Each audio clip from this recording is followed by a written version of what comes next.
ان چیزوں میں سے ایک ہے مان، جس کو ہم کہتے ہیں بدگمانی، حسد، غیبت، کس یعنی جھوٹ، چغلخوری، تجسس یعنی عیب تلاش کرنا، لوگوں کے عیب کے پیچھے پڑ جانا، ان کے عیب تلاش کر کر ان کو ذلیل کرنا۔ جہاں یہ عادتیں سیئہ، حرکات مذمومہ موجود ہوں گی، وہاں پر امن و سلامتی قطعی طور پر موجود نہیں ہو سکتے، کیونکہ میں آپ کی عیبوں کے پیچھے پڑا ہوں، آپ کے عیبوں کو تلاش کر رہا ہوں، تو جب آپ کے عیبوں کی توہ میں رہوں گا، آپ کے عیبوں کی جستجو میں رہوں گا، ان کو تلاش کروں گا، تو ان کو تلاش کرنے کے بعد، معلومات کرنے کے بعد اپنے تک تو محدود نہیں رکھوں گا۔ میرے بھائیوں کو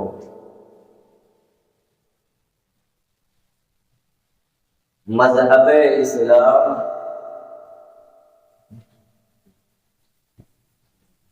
جس امن و سلامتی اور بلند اخلاق، اعلیٰ افکار کا علم بردار اور داعی ہے، اس میں مساوات، اخوت، بھائی چارہ، انسانیت، یکسانیت کی جو تعلیم ہے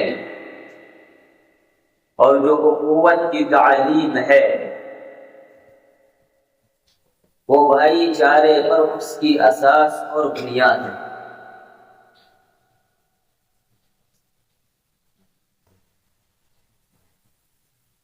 اور امن و سلامتی کا جو پیغمبر ہے، کا پیغام دینے والا ہے، اس کی بنیاد بلند اخلاق اور اچھے افکار پر ہے۔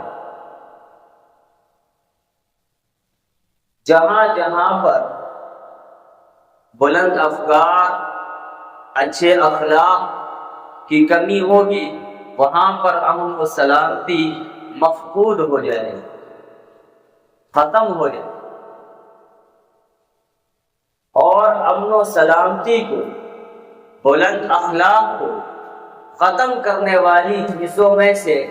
بہت ساری چیزیں ہیں، ان چیزوں میں سے ایک ہے مان، جس کو ہم کہتے ہیں بدگمانی، حسد، غیبت، کس یعنی جھوٹ، چغلخوری،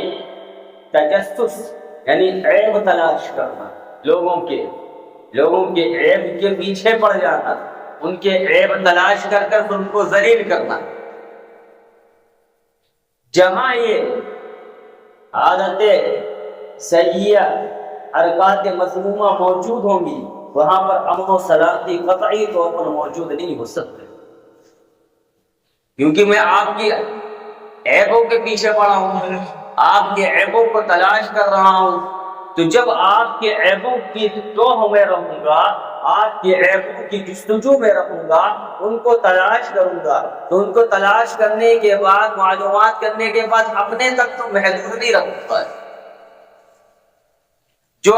آپ کیسے انسان کو ڈھونڈے جو اب دوسرے آدمی کی برائی آپ کے سامنے کر رہا ہو، تو جب آپ کو ایسا انسان کوئی ملے جو آپ کے سامنے دوسرے کی برائی کر رہا ہے، تو آپ اس بات کا پورا قوی امکان ہے کہ وہ برائی آپ کی جا کے اگلے انسان کے سامنے کرے گا، کیونکہ یہ اس کی عادت ہے۔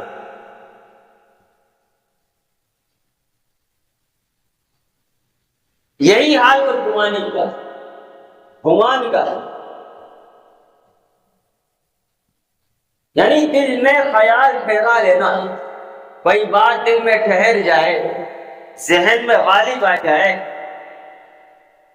بغیر تحقیق کیے ہوئے، کسی کو ہم برا مان لیں، سن لیا کہ وہ برا ہے، ہم نے تحقیق نہیں کی، یہ تحقیق کرنی چاہیے، معلومات لینی چاہیے، اور جو ہم تحقیق نہیں کرتے ہیں تو جو سنتے ہیں وہ ذہن میں بیٹھا ہوا وہی گمان ہے کہ ہاں وہ انسان ایسا ہی ہو سکتا ہے۔ ایک ہوتا ہے ظن غالب۔ ظن غالب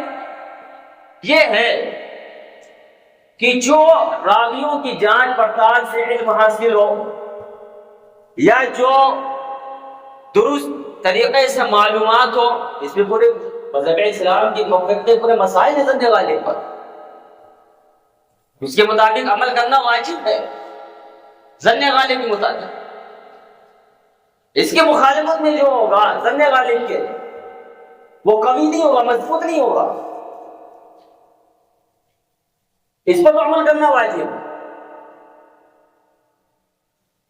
لیکن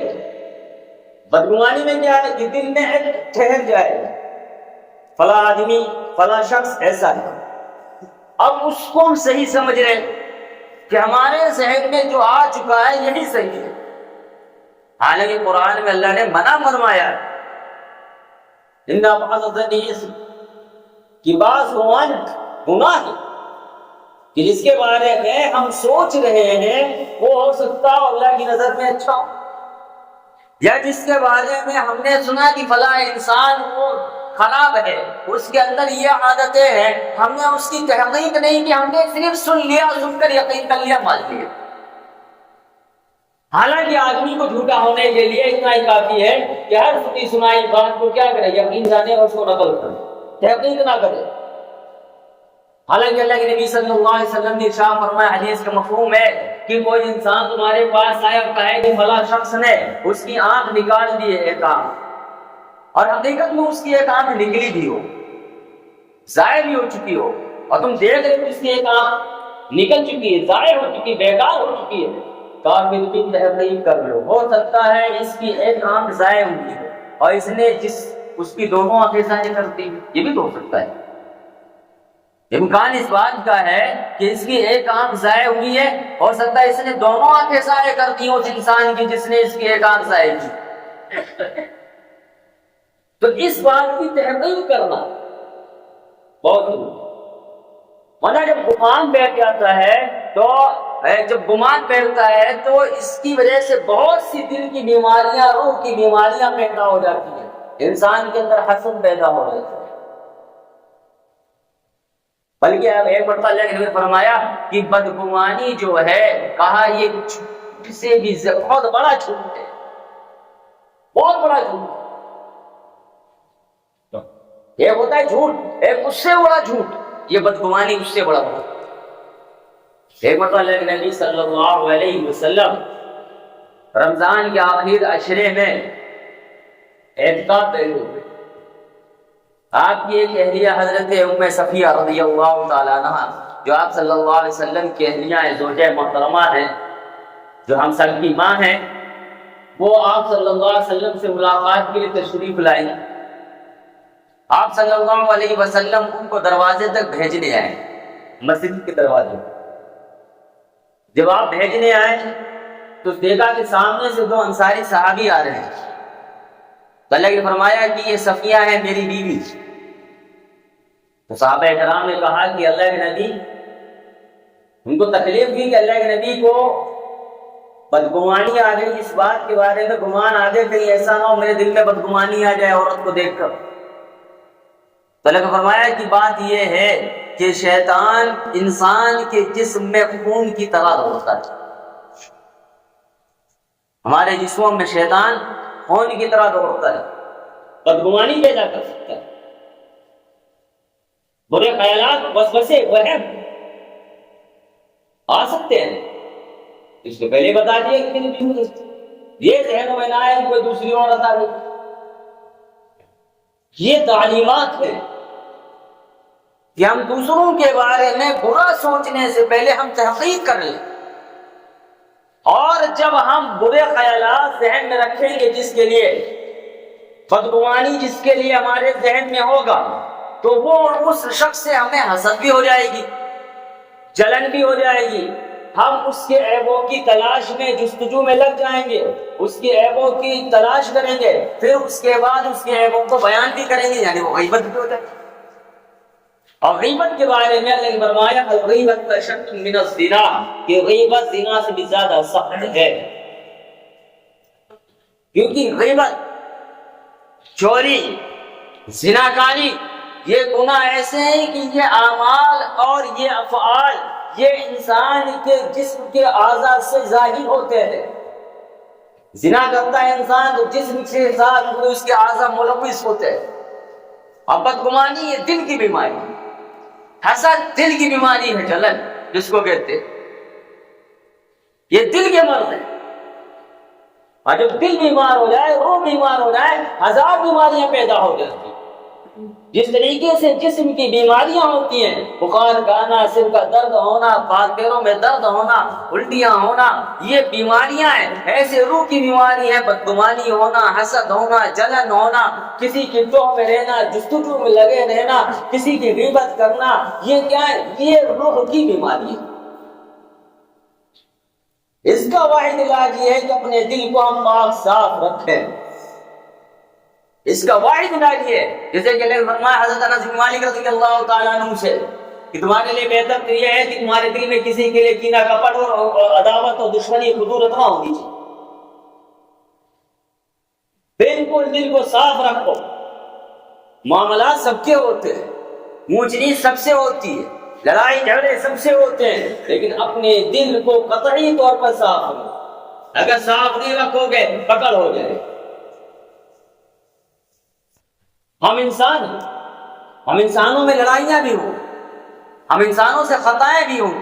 لیکن ہم ان خطاؤں کو پکڑ کر نہ بیٹھے، ہم ان لڑائیوں کو دل سے لگا کے نہ بیٹھے۔ خدا نخواستہ ایسی حالت میں اگر موت آ گئی ہے تو پھر کیا عالم ہوگا؟ پتہ ہے کہ صلح صفائی کے بغیر دنیا سے ہم چلے گئے۔ لڑائی جھگڑا جس سے ہوا، وہ ایک فریق زندہ ہے، دوسرا فریق چلا گیا، نہ اس کو صلح صفائی کرنے کی نوبت آئی، اب دوسرے آدمی کو چاہیے تو اس کو معاف کرے یا تو غیبت نہ کرے، نہ پکڑ ہو جائے گی۔ کیونکہ زندہ آدمی سے معافی ہے، لیکن مردے آدمی سے معافی کہاں مانگنے جاؤ؟ اس کے بعد قبرستان جانا پڑے گا، یعنی مرنا پڑے گا۔ قبرستان ایک ایسی واحد جگہ ہے جہاں پر جانے کے لیے بھی انسان کو مرنا پڑتا، بڑی مہنگی جگہ ہے۔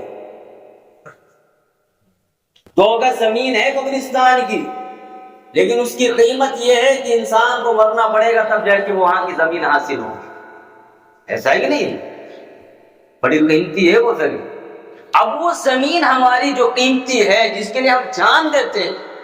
تب جا کے وہ 2 گز زمین ملتی ہے ہمیں، وہ 2 گز زمین ہمارے لیے جہنم کا گڑھا نہ بنے، جنت کا باغ بن جائے، اس کے لیے ہمیں اعمال کرنا، اس کے لیے اپنے آپ کو اس طریقے سے ڈھالنا ہے، ایسے سانچے میں ڈھالنا ہے، اس طریقے سے اس نہج میں زندگی گزارنی ہے جس نہج پہ اللہ کے نبی صلی اللہ علیہ وسلم نے زندگی کو گزار کر دکھایا ہے، صحابہ کرام نے چل کے دکھایا، اللہ کے احکامات نازل ہوئے۔ ایسی زندگی ایسی کو اگر ہم چھوڑ دیں گے اور اس نہج پر نہیں چلیں گے تو قسم رب ذوالجلال کی وہی ہماری 2 گز زمین ہمارے لیے جہنم کا گڑھا بن جائے۔ اپنی زندگی پر غور کریں کہ ہماری زندگیاں کہاں، ہمارے دلوں میں کپٹ ہے، کھوٹ ہے، حسد ہے، جلن ہے یا نہیں ہے؟ اگر ہے تو اس کو ہم ختم کریں، خدا کے واسطے، اللہ کی رضا کے واسطے۔ یاد رکھنا قسم رب ذوالجلال کی، اللہ کی رضا کے واسطے اگر کوئی کام کرو گے، اللہ کبھی تمہیں ذلیل و خوار نہیں کرے گا، تمہیں بھوکوں نہیں مارے گا، تمہیں رسوائی کا دروازہ دیکھنا نہیں پڑے گا۔ اللہ تبارک تعالیٰ کی کہ لیے اگر ہم کام کریں گے، اللہ کی رضا کے لیے کام کریں گے، اللہ ہمیں ایسی ایسی جگہوں سے سرخرو فرمائے گا، ایسی جگہوں سے کامیابی عطا فرمائے گا جہاں پر ہمارا وہم و گمان بھی نہیں ہوگا کہ ہم یہاں سے کامیاب ہو سکتے ہیں، ہم یہاں سے کامیاب ہو سکتے ہیں۔ لیکن فرق کا کام کیا کرنا ہے؟ کام اتنا کرنا ہے کہ اپنے ہر عمل کو اللہ کی رضا کے لیے کریں، اپنے دلوں کو صاف کریں، اپنی مسجدوں کو آباد کریں۔ ہماری مسجد آباد نہیں جتنی آباد ہونی چاہیے، ہماری مسجدیں خالی رہتی ہیں، ہمارے گھر خالی ہیں، ذکر و اذکار سے، قرآن کی تلاوت سے ہمارے گھروں میں قرآن کی تلاوت نہیں بچی۔ ہماری ماں بہنوں کو جو قرآن کی تلاوت ہونی چاہیے، جو پہلے آوازیں آتی تھی اب نہیں آتی، اب موبائلوں کی آوازیں آتی۔ ہماری زندگی کے اندر غور کریں کہ ہماری زندگی کے اندر کمی کیا ہے۔ اگر نماز پڑھنے آئے تو مسجد کے آداب کیا ہیں، اس کا خیال رکھیں۔ یہ نہیں کہ کوئی نماز پڑھ لو اس کے سامنے سے نکل جائے، اتنی جلدی لوگوں کو ہے، اتنی زیادہ جلدی ہے، ایسا لگتا ہے جو مسجد میں نہیں وہ جیل خانے میں بیٹھے ہوئے ہیں، دعا مانگنے کی فرصت نہیں ہے، امام صاحب سلام پھیرے بھاگے۔ یہ غلط بات ہے۔ مومن کے بارے میں، مسجد کے بارے میں اللہ نے فرمایا کہ مومن جو ہے مسجد کے اندر ایسا ہی ہے جیسا کہ مچھلی پانی کے اندر، المومن فی المسجد کالسمک فی الماء، کہ مومن مسجد کے اندر ایسے جیسے کہ مچھلی پانی میں ہوتی ہے، کہ مچھلی بغیر پانی کے تڑپ جاتی ہے، مر جاتی ہے، یہی حال مومن کا ہونا چاہیے، ایمان والے کا ہونا چاہیے کہ اس کا دل، اس کا وقت یہاں مسجد میں لگا رہنا چاہیے، مسجد سے باہر نکلنے کی زیادہ جلدی کوشش نہ کرے۔ اب آگے فرمایا کہ منافق جو ہے مسجد میں ایسا ہی ہے جیسا کہ کیا ہے، کا پرندہ ہوتا ہے پنجرے میں، کہ کب پنجرا کھلے اور ہم بھاگے اڑ جائیں، یہی حال کہاں منافق کا ہے۔ اب جو مسجد سے بھاگتے ہیں اپنے بارے میں غور کر لیں، کس سب میں کھڑے ہیں؟ مومن کے سب میں کھڑے ہیں یا منافق کے سب میں کھڑے ہیں؟ اور بھاگنے کا یہ معاملہ ہوتا ہے، ایسا معاملہ ہوتا ہے کہ ہمارے پیچھے کون نماز پڑھا دھیان ہی نہیں رکھتے، پر تو اتنی سی جگہ مل جائے ایسے ایسے کر کے، ارے قسم خدا کی 2 منٹ رک جاؤ، وہ سنت پڑھا تم بھی سننا پڑھ لو، نفل پڑھا تم بھی نفل پڑھ لو۔ اللہ نے فرمایا کہ اگر کسی کے نمازی کے سامنے سے گزرنے کا جو گناہ ہے، اگر لوگوں کو معلوم ہو جائے کہ کتنا سخت گناہ ہے، کتنا سخت عذاب ہے، کہ زندگی بھر قیامت تک وہیں کھڑا رہے گا، نمازی کے سامنے سے گزرے گا نہیں، اتنا بڑا گناہ ہے، عظیم ہے۔ ہمیں اتنی جلدی ہوتی ہے کہ ہم نمازیوں کے سامنے سے گزرتے، یہ گناہ، اس کے بارے میں خیال کریں۔ جس طریقے سے گناہ ہے کہ اچھی خاصی عمریں ہو گئی ہیں، داڑھیاں سفید ہو گئی، لیکن نہیں، ظاہر نہیں ہونے دیں گے، ہم اتنا لیپا پوتی کالے رنگ سے کریں گے، پتہ نہیں چلنے دیں گے کہ ہم لیپا پوتی کر رہے ہیں۔ 50 سال کی عمر ہو گئی، 55 سال کی عمر ہو گئی، آپ اللہ کی تخلیق میں کیا کر رہے ہیں؟ آپ اس کو دھوکہ دینے کی کوشش کر رہے ہیں۔ اللہ نے منع فرمایا ہے داڑھی کے معاملے میں، اور داڑھی کے معاملے میں یہ تو وہ ہو گئی تخلیق میں کرنا، اب تو جو ڈیزائنیں بناتے ہیں ہم لوگ، آپ اگر یہودیوں کے بارے میں غور فکر کریں تو آپ کو پتا چلے کہ جو داڑھیوں کی ڈیزائن آئی ہوئی ہے یہ یہودیوں سے آئی ہوئی ہے۔ ایک ہے نہیں رکھنا، ایک ہے رکھنے کو، اس کو ڈیزائن تو نہ بنواؤ، اس پہ خشخشی بنوا رہے ہیں، بنوانا خشخشی رکھو یا نہ رکھو برابر ہے، یا ڈیزائن بنوا رہے ہیں، یہ غلط بات ہے، یہ سنت ہے، اس پہ عمل کریں، رکھیں۔ اللہ کے نبی صلی اللہ علیہ وسلم نے داڑھی رکھنے کا حکم دیا ہے، مونچھوں کو کتروانے کا حکم دیا ہے۔ ہمارا معاملہ بالکل اس کے الٹا، ایک تو پہلی بات جو سفیدی آتی اس کو ہم رہنے نہیں دیتے، دیکھ کالے سے دیپا پوتی کی جوان لگے، حالانکہ پتا ہے، گھر والوں کو پتا ہے، بیوی کو پتا ہے، بڈھے ہو چکے ہیں، بہت سارے حالات ہیں، بہت سارے اوقات، بہت سارے پیمانے ہیں جس سے پتہ چل جاتا ہے، بہت ساری علامتیں جس سے پتہ چل جاتا ہے۔ اگر آپ کو لگانے کا حکم ہے، جیسے کہ اللہ نے میرا حکم دیا ہے، آپ مہندی لگاؤ، کالے رنگ کا استعمال نہ کرو، کیونکہ آپ گویا اس کے ذریعے سے لوگوں کو دھوکہ دے رہے ہیں۔ کالی مہندی سے اس وجہ سے منع کیا گیا کہ آپ کیا کر رہے ہیں؟ دھوکہ دے رہے ہیں۔ ہاں اگر جو ہے وہاں پہ ہے، جہاد میں ہے، وہاں کا حکم الگ ہے، وہاں کا حکم الگ ہے۔ یا یہ کہ آپ کو ایسی عمر میں شادی کرنی ہے، یا کوئی ایسی بیماری ہو گئی ہے کہ بیماری کی وجہ سے آپ کے بال سفید ہوئے، تو شریعت کا حکم الگ ہے۔ لیکن تقریباً دیکھا جائے بیماری وجہ سے لوگوں کے نہیں ہوئے، عمریں ہو چکی، 50 سال کی ہو گئی ہے، بہت کم لوگ ہوتے ہیں جن کی بیماری کی وجہ سے ہو جائے، جو جن کی عمر کے حساب سے تھے ان کے لیے ہے کہ بھائی خدا کے واسطے، اللہ کے واسطے آپ کیا کرو، مہندی لگا دیں۔ تو یہ شریعت کے احکام ہے، ان کو سمجھنے کی بات ہے اور سیکھنے کی بات ہے۔ ہم اگر شریعت سے ہٹ کے چلیں گے تو نہ تو ہماری جنت بنے گی، نہ اللہ ہم سے راضی ہوگا، نہ ہماری قبر جنت کا باغ بنے گی، قطعی طور پہ یاد رکھیں۔ اگر اس کے حکم کے مطابق چلیں گے تو ہماری قبر بھی کیا ہے، جنت کا باغ بن جائے گی، جنت دخول ہو جائے گا، اللہ راضی ہو جائے گا۔ اب یہ ہمارے اور آپ کے ہاتھ میں، جب تک زندگی تب تک کیسے گزارنا، اس کے بارے میں ہمیں اور آپ کو فکر کرنی ہے، اس بارے میں غور کریں، فکر کریں، اپنی مسجدوں کو، اپنے گھروں کو اللہ کے نام سے، اللہ کی قرآن سے، اللہ کی یاد سے تازہ کرنے کی کوشش کریں اور اس کو آباد کریں گے انشاءاللہ۔ اللہ تعالیٰ کے زیادہ عمل کرنے کی توفیق عطا فرمائے۔